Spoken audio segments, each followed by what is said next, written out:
이번 영상은 아이슬란드 이브로 총 여정 6일 중 2일째에 해당하고 시간적 여유가 최소 9일에서 10일 정도 되시는 분은 오늘 일정을 1.5일로 나누어 비크에서 숙박하시길 추천한다. 아이슬란드는 자동차 여행으로 특히 여정이 굉장히 중요하다. 한마디로 오늘 여정은 살인적인 스케줄이라 할 수 있다. 총 8군데로 첫 번째 캐리드 분화구 3군데 폭포를 방문한다. 세레란즈 포스, 글리우프라비, 스코가포스이다. 5번째 디르훌레이 전망대, 6번째 블랙샌드 비치, 비크이 미르달 교회, 7번째 엘드그라운 라바필드, 8번째 피아라르글류프르 협곡이다. 8시 반에 출발했고 30분 후 첫 방문지 캐리드 분화구에 도착했다. 2월 중순 일출은 대략 9시 55분경이라서 서두르면 동트기 전 모습을 감상할 수 있어 좋았다. 캐리드 분화구는 6,500년 전에 형성된 타원형 화구호로 넓이 170m, 깊이 약 55m로 한 바퀴 도는데 대략 40분 소요된다.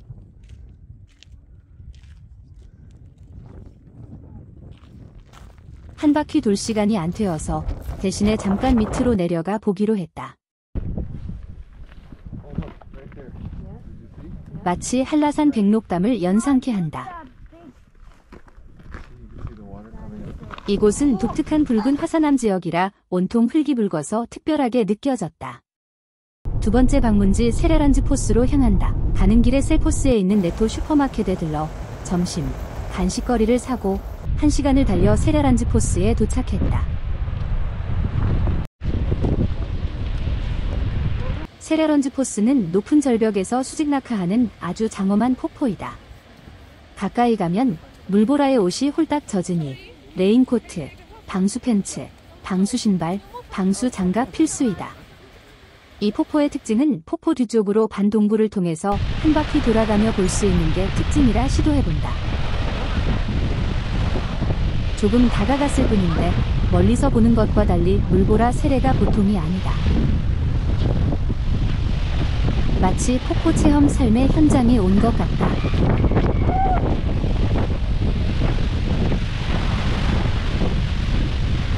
바람과 낙차가 커서 물보라 세례로 촬영하기 쉽지 않았다. 세레란즈 강줄기에서 흘러내리고 높이 60m로 소리가 아주 크다. 세상의 내상에 폭포를 바라보니 입이 딱 벌어졌다. 이걸 어떻게 말로 표현해야 될지. 밖에서 보는 것과는 다르게 웅장함을 몸으로 느낄 수 있다. 이곳은 물보라를 온몸으로 맞이하고 폭포를 360도로 즐길 수 있어서 액티비티로 딱이다. 멋진 인생샷도 남길 수 있는 곳이라 하겠다. 스트레스도 다 씻겨져 내려가는 것 같다. 자연이 주는 힐링이고 그래서 여행을 가는 이유이다. 여행은 당장은 가계에서 지출로 분류되지만 난 여행은 자산으로 생각한다. 추억이라는 자산으로 매년 쌓여 나를 행복하게 해주기 때문이다. 이제 두 번째 폭포인 글리우프라비 폭포로 이동한다. 도보로 15분 정도 소요된다. 입구가 마치 다른 미지의 세계로 들어가는 것 같다.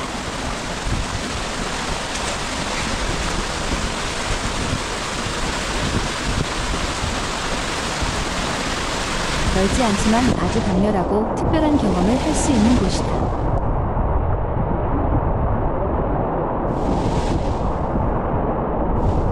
후드가 달린 레인코트 아니면 다른 분들처럼 홀딱 젖는다. 하물며 레인코트를 입은 나도 얼굴, 머리, 장갑 홀라당 젖었다. 정말 어마어마한 곳이다.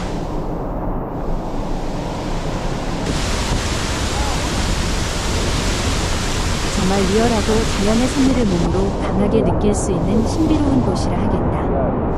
현장에서는 이것보다 몇 배로 크게 몸으로 느낄 수 있다.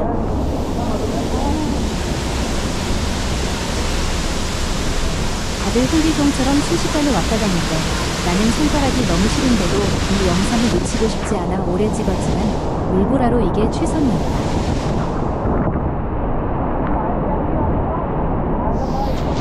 정말 실망하지 않는 곳이다.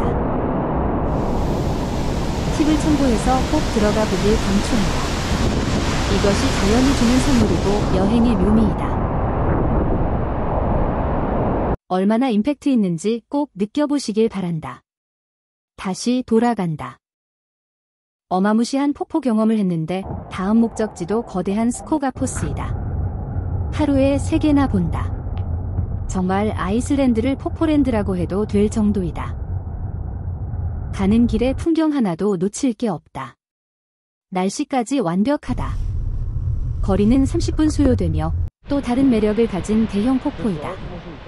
폭포수가 만들어내는 엄청난 물줄기로 인해 햇빛이 구름 사이로 비칠 때마다 무지개를 볼 수 있는 곳이다. 이번의 미션은 폭포 옆 언덕으로 올라가서 낙하하는 폭포를 감상할 수 있다.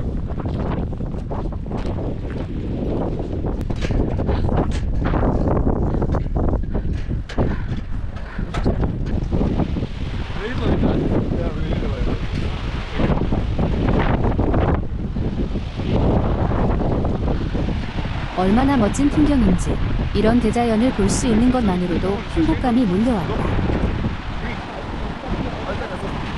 높이가 60m인데 더 높아 보였고 주변의 절벽이 멋스러움을 더한다.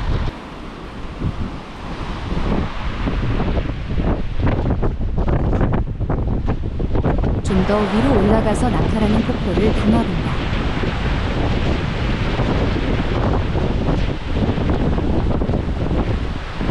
풍경 맛집이 따로 없다. 아이슬란드는 인생샷을 찍을 만한 곳이 너무 많다. 대략 1시간 정도 소요하고 디르홀레이로 향한다.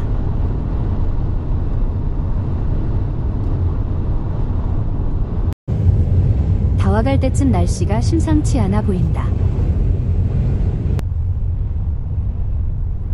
30분 거리의 디르홀레이 전망대 주차장에 도착했다.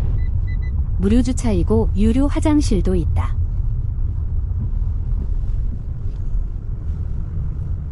내리려고 하니 차 문을 열기 힘들 정도로 강풍이다. 그래도 여기까지 왔는데 포기할 수 없어 사진 한 컷만 찍기로 했다. 정말 모래 색깔이 온통 까맣것이 경이로운 블랙샌드 비치가 한눈에 들어온다. 하지만 이런 강풍은 내 인생에 처음이다. 걸어가는 게 힘들 정도다. 앞에 있는 사람들도 강풍에 몸을 가누질 몰라 한다.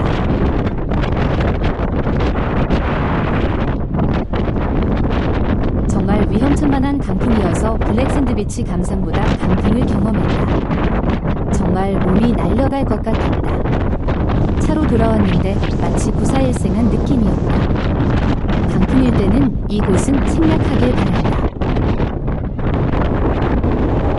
여름이나 겨울이라도 날씨가 좋을 때 오시는 분은 비크 옆에 블랙샌드 비치와 레이니스피아라 주상절리를 보고 가길 바란다. 나는 안전상으로 이곳을 건너뛰고 비크로 간다. 이것이 이번 여행의 제일 아쉬웠던 점이다. 왔던 길로 다시 돌아가서 비크로 향하는데 날씨가 변화무쌍하다. 바람만 아니었어도 좋았건만. 그래도 겨울 여행은 꼭 한번 와야 된다는 생각이 든다. 오로라와 천연온천, 설산까지 아이슬란드를 제대로 느낄 수 있기 때문이다. 다음 목적지 비크 이 위르달 교회로 향하는데 가는 길이 능선이 너무 아름답다. 이 교회는 언덕에 위치해 있는데 비크 마을의 시그너처이다. 심플해서 더 빛나는 교회이다. 이곳도 바다 옆이라 강풍으로 교회 사진만 겨우 찍었고 피자집으로 향한다. 강풍주의보가 있긴 했는데 이 정도일 줄 몰랐다. 서둘러 어두워지기 전에 이른 저녁을 먹기로 했다. 근처 블랙 크러스트 피자집으로 향했다. 이곳이 블랙샌드 비치로 유명해서인지 피자도 블랙인가라는 생각이 들었다. 까만 화산 피자가 있긴 한데 하와이안 피자를 주문했다. 다른 음식에 비해 피자라 가성비가 있긴 해도 그래도 비싼 편인데 맛은 좋았다. 어두워지기 전에 서둘러 40분 거리에 있는 엘드라운 라바 필드 파킹랏으로 간다. 1번 도로 옆에 주차장이 바로 붙어 있어 편리했고 선셋이 지는 이끼지대를 담았다. 마치 외계 생명체를 연상케 하는 지역이다. 이곳에선 15분 정도만 소요하고 차로 9분 거리의 피아드라르글류프르 협곡으로 간다. 오늘의 마지막 목적지인 피아라르글류프르 협곡이다. 일몰 직후이라 포기하려고 했는데 안 왔으면 후회할 뻔했다. 포즈가 장난 아니다.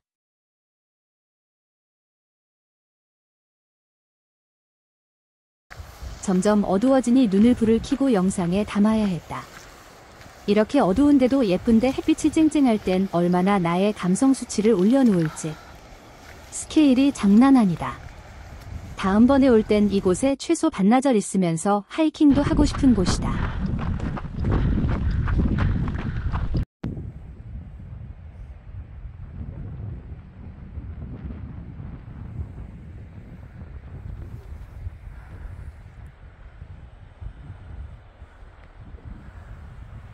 오늘 하루 동안 대단한 자연들을 봤다. 정말 믿기 힘들 정도다. 내가 사는 미쿡은 땅이 넓어 50개 주에 다 흩어져 있으니 이 정도 보려면 운전하다 시간을 다 보내는데 이곳은 단 하루에도 이만큼을 보니 한국 사람들한테 이만한 곳이 없다는 생각이 든다. 몸은 피곤한데 나의 갬성 수치는 하늘을 찌른다.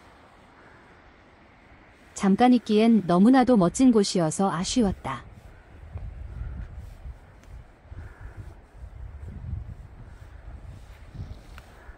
이끼가 전체 협곡을 덮여있는 뷰가 마치 한 편의 영화 아니면 자연 다큐멘터리 스팟 같다.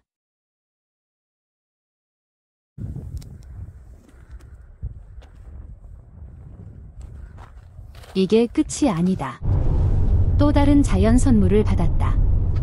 근처 15분 거리의 라키 호텔로 왔다. 오늘 길은 주변에 아무것도 없고 어찌나 깜깜한지 이른 곳에 호텔이 있기는 한지 의심이 될 정도였으나 그래서 선물을 받았다. 바로 오로라이다. 노던 라이트는 주변이 깜깜해야 볼 가능성이 높기에 이 주변 호텔들 숙박을 추천한다. 일부러 오로라 투어도 하는데 무료 액티비티 했다. 새롭게 안 사실은 노던 라이트를 실제로 보면 흰색이 대부분이고 아주 강할 때 연두빛이나 붉은색을 내기도 한다는 사실이다. 멋진 하루를 보냈다. 내일은 빙하 체험이라 더 기대가 된다.